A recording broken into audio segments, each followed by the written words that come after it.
आज विभागीय आयुक्त औरंगाबाद को एक निवेदन दिया गया है मुस्लिम रिजर्वेशन के लिए। मुस्लिम रिजर्वेशन देना चाहिए, इसके लिए कई दिनों से मांग चल रही है। गई सरकार ने भी रिजर्वेशन दिया था बच्चों को तालीम में।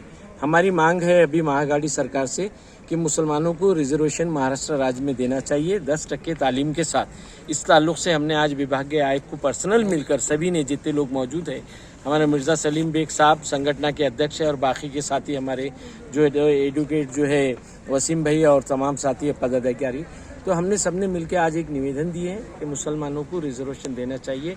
इनकी तालीम में और बाकी माशी हालत हद से ज़्यादा ख़राब है, इसके लिए हमने निवेदन दिए और उन्होंने कहा कि हम गवर्नमेंट को भेजते हैं। महागाड़ी की सरकार से भी हमारी खास तौर से विनती है कि अब जो है तो मुसलमानों को जो आयोगों ने जो दिया है अहवाल केंद्र सरकार के और राज्य सरकार के, उसको सामने रखते हुए वो जो है कायम का मुसलमानों को रिजर्वेशन जल्द से जल्द देना चाहिए, क्योंकि मुस्लिम की जो है तालीमी और माशी हालत हद से ज़्यादा ख़राब है। मैं मिर्ज़ा सलीम बेग, राज्य अध्यक्ष नेशनल उर्दू टीचर्स यूनियन। आज हमने जन जागरण समिति के अध्यक्ष मोहसिन अहमद साहब और ज्येष्ठ पत्रकार वसीम भाई, हमारे संगठन के परवेज़ कादरी साहब, मुख्तार कादरी साहब और हमारे दीगर साथियों के साथ हमने आज डिविजनल कमिश्नर औरंगाबाद के मार्फत हमारे माननीय उद्धव रावजी ठाकरे साहब, मुख्यमंत्री महाराष्ट्र शासन, इनको एक हमने मेमोरेंडम दिया। एक तो इस सिलसिले में दिया कि हमारा भारत का जो कॉन्स्टिट्यूशन है उसका आर्टिकल 16(1) ये कहता है कि हर एक को बराबर का अधिकार मिलना चाहिए, इक्वल अपॉर्चुनिटीज़ मिलना चाहिए सबको, हर मामले में, चाहे नौकरी हो, धंधा बिजनेस हो, काम करने का मौका हो, सबको बराबर मिलना चाहिए। दूसरा 15(4) ये कहता है कि किसी को भी किसी के ताल्लुक से गवर्नमेंट हर एक जो बैकवर्ड जो लोग रहते हैं, जिनका बैकवर्डनेस साबित हो चुका है, ऐसे लोगों के लिए, और 16(4) भी ये कहता है कॉन्स्टिट्यूशन का आर्टिकल के, ऐसे लोगों के लिए गवर्नमेंट अपने तरफ से सर्विसेज में और एजुकेशनल पर्पस के लिए रिजर्वेशन रख सकती है। इसी बुनियाद पर ये इन्हीं कलमात के बुनियाद पर जो आर्टिकल्स थे, इनकी बुनियाद पर ही SC, ST, OBCs, NT वगैरह को यहाँ पर हमारे पास मुल्क में रिजर्वेशन दिया गया है। और उसके लिए ख़ास बुनियादी बात ये होती है कि जिस कौम की भी, जिस रियासत में या जिस मुल्क में जहाँ पर भी हमारे पास जिन लोगों का सोशल, समाजी तौर पर, इकोनॉमिकल, माशी पैसों के तौर पर, आर्थिक लेवल पर और शैक्षणिक, एजुकेशनल, तालीमी तौर पर पसमानदा है, जो पिछड़े हुए रहते हैं, उसके लिए गवर्नमेंट अपने तरफ से कुछ कमीशंस, कुछ कमिटीज़ फॉर्म करती है। और इन कमिटीज़ ने 1983 में गोपाल सिंह कमीशन कायम हुआ था माइनॉरिटीज़ के हकूक़ के लिए। 2006 में सच्चर कमेटी कायम हुई थी सेंट्रल गवर्नमेंट की तरफ से। 2007 में रंगनाथ मिश्रा कमीशन कायम हुआ था 2007 में सेंट्रल गवर्नमेंट की तरफ से। और महाराष्ट्र गवर्नमेंट ने महमूदुर रहमान कमेटी भी इस्टेब्लिश की थी।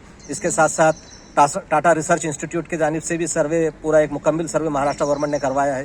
ये सब बातें ये साबित करती है कि आज इस मुल्क में और ख़ास तौर से रियासत महाराष्ट्र में मुसलमानों की तालीमी, समाजी और माशी पसमानदगी, शैक्षणिक, आर्थिक और सामाजिक जो स्थिति है वो सबसे पिछड़ी हुई है। हर मामले में ये दूसरों से पिछड़ी हुई है, हर रिपोर्ट में ये कहा गया है। तो आज ये सख्त ज़रूरत है कि हम अपने कानून को, हमारे डॉक्टर बाबा साहब अम्बेडकर, भारत रत्न डॉक्टर बाबा साहब अम्बेडकर साहब ने जो कानून बनाया था, उसकी निस्बत से हम हमारी गवर्नमेंट से, हमारे मुख्यमंत्री साहब से, हमारे भारत के पंतप्रधान, माननीय पंतप्रधान साहब से रिक्वेस्ट करते हैं, विनती करते हैं कि आज ये वक्त है, मौका है कि आज हमारे मुस्लिम कम्युनिटी को धर्म के नाम पर नहीं, एक समाज के नाम पर, एक वर्ग के नाम पर, क्योंकि कमीशन ये कहता है कि जो वर्ग, तो क्योंकि आज पूरा मुस्लिम वर्ग पूरा के पूरा बैकवर्डनेस पर आया है, इसलिए इनको धर्म के नाम पर हम कभी नहीं मांगते, धर्म के नाम पर रिजर्वेशन, लेकिन एक समाज और वर्ग के नाम पे मुसलमानों को रिजर्वेशन मिलना चाहिए।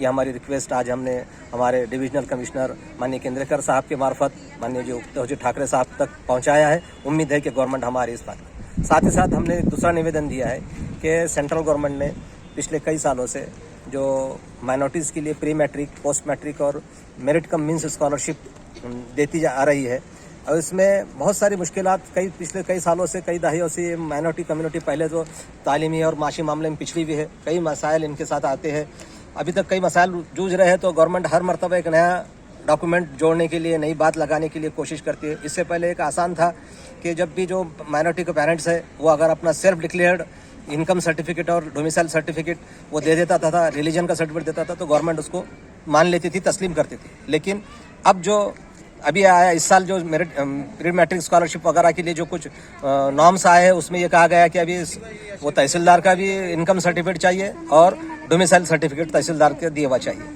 असल में ये जो सर्टिफिकेट लेने में कोई हर्ज नहीं है, लेकिन एक तो वो पहले से माशी तौर पर ये मुस्लिम समाज पिछड़ा हुआ है, इनके लिए वो एक सर्टिफिकेट निकालने को 200-400-500 रुपये खर्च आता।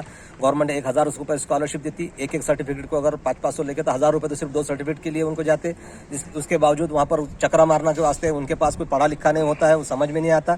इसलिए गवर्नमेंट से हमारी रिक्वेस्ट है कि वो पिछले जैसा था कि सेल्फ डिक्लेयर फॉर्म पर ही स्वयं घोषित जिसको कहा जाता था पेरेंट्स का, उसी पर वो स्कॉलरशिप दे, ताकि हमारे आने वाले नस्लों को, हमारे बच्चों को उससे फ़ायदा पहुंचे। और हमारी गवर्नमेंट की जो स्कीम है माइनॉरिटीज़ बच्चों के लिए फ़ायदा इकोनॉमिकली तौर पर वो कुछ सपोर्ट करना चाहती है स्कॉलरशिप के माध्यम से, तो वो सपोर्ट लेकर वो आज इस मुल्क के तरक्की में बराबर का हिस्सेदार बन सके।